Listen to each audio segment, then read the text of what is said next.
L'important c'était aussi de ne pas encaisser de but ce soir, on connaît l'importance des buts à l'extérieur et maintenant la fierté ce sera de passer, d'essayer d'aller chercher une qualification au Camp Nou, mais on sait que ce sera compliqué face à une très belle équipe de Barcelone qui l'a encore démontré ce soir.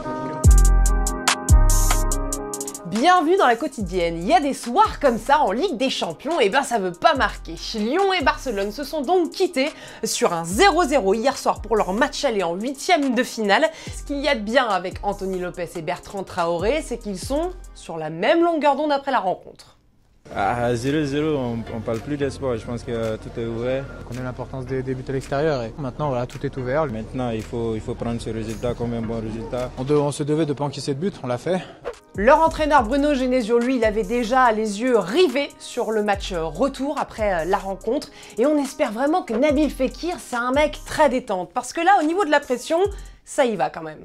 C'est déjà une bonne chose parce que tout est permis au retour. Surtout qu'on aura un atout majeur en plus dans la personne de Nabil. Alors du côté des Barcelonais, c'était pas non plus la fête, hein. La presse a beaucoup critiqué aujourd'hui le manque d'efficacité de Luis Suarez hier soir et en même temps, les chiffres parlent. 25 tirs du Barça hier soir sans marquer, c'est une première depuis 2003-2004 en Ligue des Champions. Et pour Luis Suarez, ça fait 16 matchs sans marquer à l'extérieur dans la compétition, soit depuis septembre 2015. Ça fait long Luis là, hein. Alors notre journaliste sur place, Yacine, aurait bien aimé parler à plusieurs joueurs du Barça pour comprendre, mais c'est pas facile, hein. Et puis les couloirs, c'est très petit quand même, hein. Maintenant il faut prendre ce résultat comme un bon résultat et essayer de se focaliser pour les autres compétitions parce qu'il y a encore du temps. Beaucoup, surtout en deuxième, donc excusez-moi. Et du coup, eh ben on n'est pas champion du monde pour rien. Là la technique. Ousmane, tu peux venir nous... Samuel, tu viens nous voir?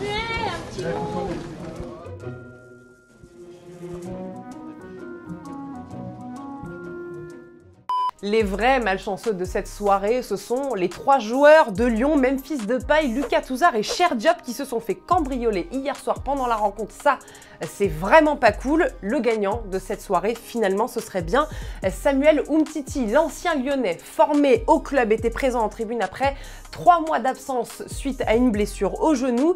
Pas encore prêt à disputer ce 8e, mais il a été très bien accueilli par le public lyonnais. Et ça, c'est la grande classe. Et en plus, il a apprécié.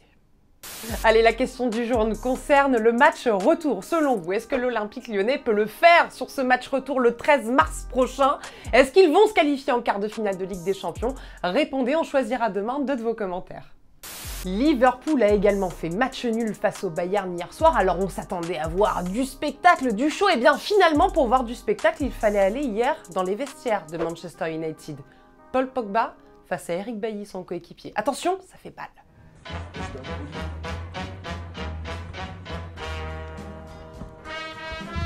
Oh mec,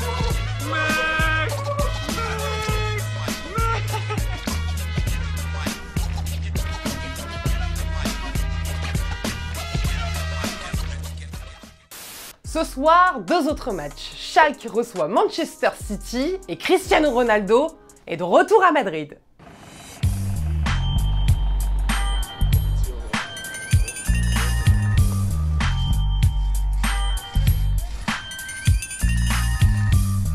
L'Atlético de Madrid reçoit donc la Juventus ce soir et ça se charrie déjà hein, via presse interposée. Pour les Italiens, le moment est venu pour Cristiano alors que Marca dit merde pour porter chance à l'Atlético et ils vont en avoir besoin parce que CR7 c'est vraiment le bourreau des colchoneros. En 31 matchs face à eux, c'est quand même 22 buts et 8 passes décisives et quand Ronaldo était au Real, l'Atlético a subi face à lui 4 éliminations consécutives en Ligue des Champions de 2014 à 2017. Et il y était souvent pour quelque chose, le Portugais. Hein.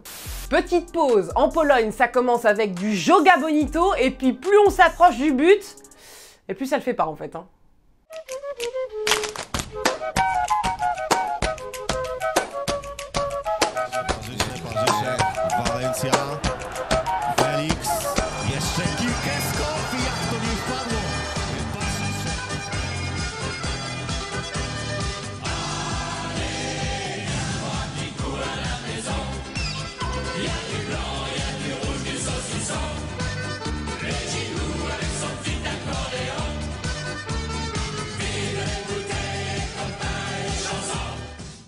Il y a de la Ligue 1 ce soir, Bordeaux reçoit Guingamp, le PSG reçoit Montpellier.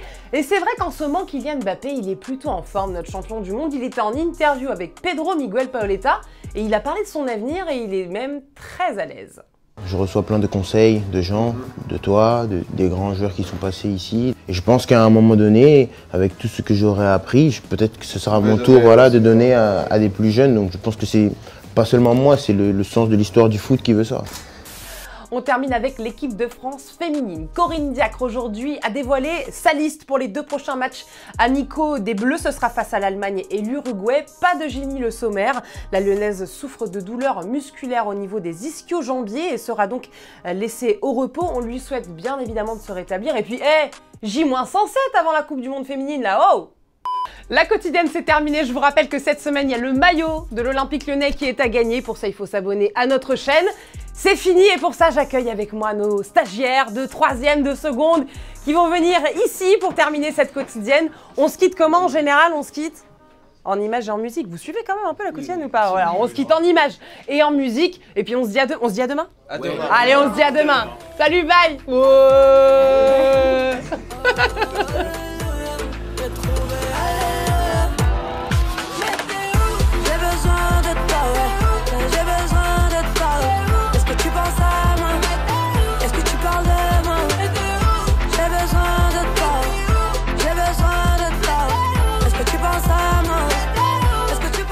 Et n'oublie pas, tu peux cliquer sur le blason Téléfoot là juste à droite pour t'abonner à la chaîne et du coup ne rien rater du contenu exclusif. À la prochaine!